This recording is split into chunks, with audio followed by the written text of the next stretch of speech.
हाल ही में prime minister Modi Arab world के पहले हिंदू मंदिर के उद्घाटन के लिए यूएई के अबू धाबी गए हुए थे, जो अपने आप में बहुत आश्चर्यजनक बात है क्योंकि अरब वर्ल्ड में किसी दूसरे धर्म के और स्पेशली हिंदू धर्म का कोई पूजा स्थल बनना अपने आप में बहुत सरप्राइजिंग है। उससे भी ज़्यादा सरप्राइजिंग ये था कि आदरणीय प्रधानमंत्री का प्लान जो था वो यूएई के लिए बना हुआ था। मिनिस्ट्री ऑफ एक्सटर्नल अफेयर्स ने यूएई के प्लान के बारे में प्रेस रिलीज जारी किया था, लेकिन यूएई का विजिट खत्म होने के पहले ही प्राइम मिनिस्टर का दूसरे अरब वर्ल्ड के एक कंट्री कतर के विजिट का प्लान बन गया और यूएई से प्राइम मिनिस्टर कतर चले गए। ये कतर जाने वाला प्लान अपने आप में सरप्राइजिंग इसलिए है क्योंकि इसके बारे में मिनिस्ट्री ऑफ एक्सटर्नल अफेयर्स ने कुछ बताया नहीं था पहले, और ये और भी ज़्यादा सरप्राइजिंग है कि प्राइम मिनिस्टर मोदी 2016 के बाद पहली बार कतर के विजिट पे गए थे। लेकिन इसका बैकड्रॉप ये है कि जस्ट एक दिन पहले, प्रधानमंत्री मोदी के कतर के विजिट के एक दिन पहले, कतर ने अपने जेल में बंद इंडियन नेवी के 8 वेटरन्स को, जिनको कतर ने पहले मौत की सज़ा दी थी और उसके बाद उन लोगों को मौत की सज़ा को घटाकर किसी को उम्र कैद, किसी को 3 साल, किसी को 7 साल, किसी को 8 साल, इस तरह के जेल की सज़ा दी थी, उन लोगों को आउट ऑफ ब्लू अपने जेल से छोड़ दिया और वो सारे लोग इंडिया आ गए। इसीलिए प्राइम मिनिस्टर मोदी भी आउट ऑफ ब्लू कतर के विजिट पे चले गए। ये अरब वर्ल्ड में मंदिर बनना, अरब वर्ल्ड में किसी इंडियन को, इंडियन नेवी के वेटरन को पहले अरेस्ट करके उसको डेथ सेंटेंस देना, उसके बाद उनकी डेथ सेंटेंस को कम करके इम्प्रिजनमेंट करना और उसके बाद अचानक से उनको छोड़ देना, ये अपने आप में बहुत सरप्राइजिंग है। ये और भी ज़्यादा सरप्राइजिंग इसलिए है क्योंकि अरब वर्ल्ड के जिस तरह के रिश्ते अभी इंडिया के साथ चल रहे हैं, वो रिश्ते पहले कभी नहीं देखे गए थे। पहले इंडिया और अरब वर्ल्ड का सारा रिलेशन इंडिया, पाकिस्तान और अरब वर्ल्ड के साथ रहता था, जिसमें अरब वर्ल्ड भी इंडिया को शक की निगाहों से देखता था या उसके कुछ कंप्लेंट्स इंडिया के बारे में रहते थे, उसी तरह इंडिया के कंप्लेंट्स अरब वर्ल्ड के बारे में रहते थे। और वो जो इंडिया और अरब वर्ल्ड का रिलेशन था वो पाकिस्तान के पर्सपेक्टिव से भी देखा जाता था। इसके अलावा पाकिस्तान के साथ अरब वर्ल्ड का एक रिलेशन उनके धर्म को लेकर, इस्लाम को लेकर होता था, और अरब वर्ल्ड पूरा का पूरा कहीं ना कहीं इस्लाम को फैलाने और इस्लामी कट्टरवाद, इस्लामिक जिहाद को फैलाने में भी लगा हुआ था। अरब वर्ल्ड में जो इस्लामिक जिहाद को फैलाना या इस्लामिक कट्टरपंथ को फैलाना, जिसमें सबसे टॉप पर सऊदी अरेबिया खुद रहता था वहाँ भी इस्लाम फैलाने में, उसका रीज़न जो है वो रॉकेट साइंस नहीं है। 1979 में जब ईरान में इस्लामिक रिवॉल्यूशन हुआ, वहाँ से जो एम्परेयर थे, वहाँ की जो राजशाही थी, उसको उखाड़ कर फेंक दिया गया। उसके बाद से ही अरब वर्ल्ड के सारे कंट्रीज़ में इस तरह का डर होने लगा था कि इस्लामिक रिवॉल्यूशन उनके भी कंट्री में होगा, क्योंकि अरब वर्ल्ड के ज़्यादातर कंट्रीज़ जो हैं उन सब में राजशाही है। इसलिए उस इस्लामिक रिवॉल्यूशन के डर को ख़त्म करने के लिए अरब वर्ल्ड कहीं ना कहीं इस्लाम के स्प्रेड में, और स्पेशली सऊदी अरब के वहाँ भी इस्लाम के स्प्रेड में लगा रहता था, जो कि आगे चल के इस्लामिक एक्सट्रीमिज्म बन गया, जिहाद बन गया। और इन सब वजहों से दोनों पार्टीज यानी इंडिया और अरब वर्ल्ड एक दूसरे के लिए सस्पिशियस रहते थे। तो इसीलिए अबू धाबी में यानी अरब वर्ल्ड में एक मंदिर बनना, वो भी इतना भव्य मंदिर बनना, और उस मंदिर का उद्घाटन भारत के प्रधानमंत्री के द्वारा किया जाना, और भारत के प्रधानमंत्री के रूप में भी नरेंद्र मोदी जी द्वारा किया जाना, बहुत ज़्यादा सरप्राइजिंग। लेकिन अरब वर्ल्ड का जो पहले का स्टेचर था towards rest of the world, उसको चेंज होने का सबसे बड़ा कारण सऊदी अरब में जो क्राउन प्रिंस आए हैं मोहम्मद बिन सलमान, और उसके अलावा अरब वर्ल्ड के बाकी जो कंट्रीज़ हैं, उन सारे कंट्रीज़ में तेल की प्रॉस्पेरिटी, और उसके अलावा उन कंट्रीज़ में जो नए यंग लैड्स आए हैं, जो अब के लीडर्स आए हैं, इन लोगों का जो वेस्टर्न एजुकेशन, वेस्टर्न अपब्रिंगिंग हुई है,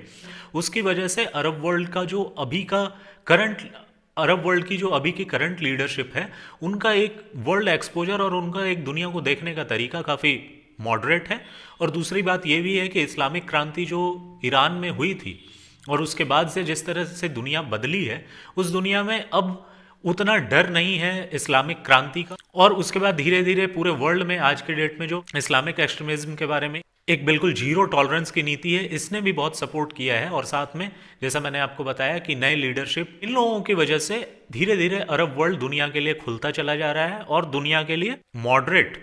अरब वर्ल्ड अब दिख रहा है। मोहम्मद बिन सलमान ने इसकी शुरुआत की, और आज के डेट में अरब वर्ल्ड में जो पहले रूल्स थे कि वुमेन ड्राइव नहीं कर सकती हैं, वुमेन अकेले जा नहीं सकती हैं, उस तरह के रूल्स को तो उन्होंने चेंज किया ही। वो तो यहाँ तक है कि वो तो यहाँ तक चले गए कि अब जो नॉन मुस्लिम डिप्लोमेट्स हैं दूसरे कंट्रीज़ के, वो वहाँ उनको वहाँ पर शराब भी उपलब्ध कराई जाती है। और ये एक बहुत बड़ा चेंज है। आपने देखा होगा कि आदरणीय स्मृति ईरानी मदीना गई थी, और मदीना में जो वो मस्जिद है उसके बाहर उन्होंने फ़ोटो भी खिंचवाई, बिना अपना सर ढके वो गई थी। और इसके ऊपर पाकिस्तान में और आउट ऑफ अरब वर्ल्ड जो मुस्लिम कंट्रीज़ हैं, जिनको अनफॉर्चुनेटली अरब वर्ल्ड के मुस्लिम्स बहुत ज़्यादा मुस्लिम भी नहीं मानते, उन लोगों में बहुत ज़्यादा आउटरीच था। ट्विटर पे बहुत सारे ऐसे चल रहे थे कि पाकिस्तानी इसको कंप्लेन कर रहे थे कि कैसे स्मृति ईरानी एक हिंदू जा सकती हैं, और सऊदी अरब के लोग उनको रिस्पॉन्ड कर रहे थे कि हमारी कंट्री, हमारा ज़मीन, हमारा शहर, तो हमारे रूल्स हैं, इसमें तुमको क्या तकलीफ हो रही है। तो इस तरह के बहुत ज़्यादा चेंजेस अरब वर्ल्ड में आ रहे हैं, और अरब वर्ल्ड बहुत तेज़ी से बदल रहा है। आप देख सकते हैं कि अरब वर्ल्ड और इंडिया के रिलेशन किस तरह चेंज हुए कि जब 2019 में भारत ने आर्टिकल 370 कश्मीर से एब्रोगेट किया, तब भी अरब वर्ल्ड में कोई ह्यू एंड क्राई नहीं मचा। सर्जिकल स्ट्राइक, एयर स्ट्राइक करके जब पाकिस्तान में जो एक्सट्रीमिज्म के अड्डे हैं उन पे जब इंडिया ने कार्रवाई की, तब भी अरब वर्ल्ड ने कोई बहुत ज़्यादा पाकिस्तान को साथ नहीं दिया। तो हम लोग कह सकते हैं कि अरब वर्ल्ड में एक बहुत बड़ा चेंज हो रहा है। और इन सारे चेंजेस को ध्यान में रखते हुए और वो मंदिर के उद्घाटन को देखते हुए अचानक से ये भी खबर आई कि इंडियन नेवी के जो 8 वेटरन्स जो कतर में कैद थे उनको रिहा कर दिया गया है। तो इसीलिए प्रधानमंत्री मोदी ने कतर का विजिट किया, मोस्टली आउट ऑफ कर्टेसी ये विजिट थी। लेकिन इसमें एक इंटरेस्टिंग बात यह है कि जो नेवी के वेटरन्स, इस तरह से उनको अरेस्ट करना और उनके ऊपर ट्रायल करना और उनको डेथ सेंटेंस देना एक बहुत ज़्यादा अननोन था, उसी तरह अननोन ये भी है कि आखिर वो लोग रिलीज कैसे हुए। और कतर के बारे में जिस तरह की बातें हम लोग जानते हैं कि कतर अरब वर्ल्ड में थोड़ा बैड बॉय का एक कैरेक्टर रखता है। अल जजीरा उनका ही न्यूज़ चैनल, मास जो टेररिस्ट ऑर्गेनाइजेशन है उसके सारी की सारी लीडरशिप कतर में ही बैठी हुई है। हिजबुल्ला की सारी लीडरशिप कतर में बैठी हुई है। तालिबान की, अभी जो तालिबान अफगानिस्तान में है, इससे पहले तालिबान की जो लीडरशिप थी वो भी कतर में बैठी हुई थी।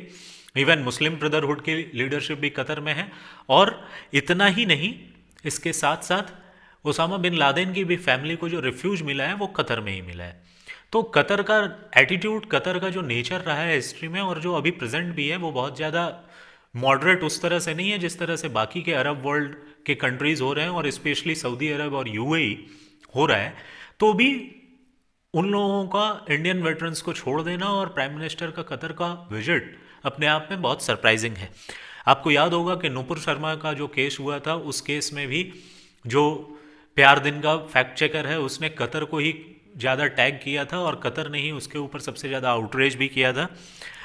कतर का अपने नेबरिंग सुन्नी कंट्रीज़ के साथ, कतर भी एक सुन्नी कंट्री है, लेकिन अपने नेबरिंग सुन्नी कंट्रीज़ के साथ रिलेशन बहुत अच्छा नहीं है,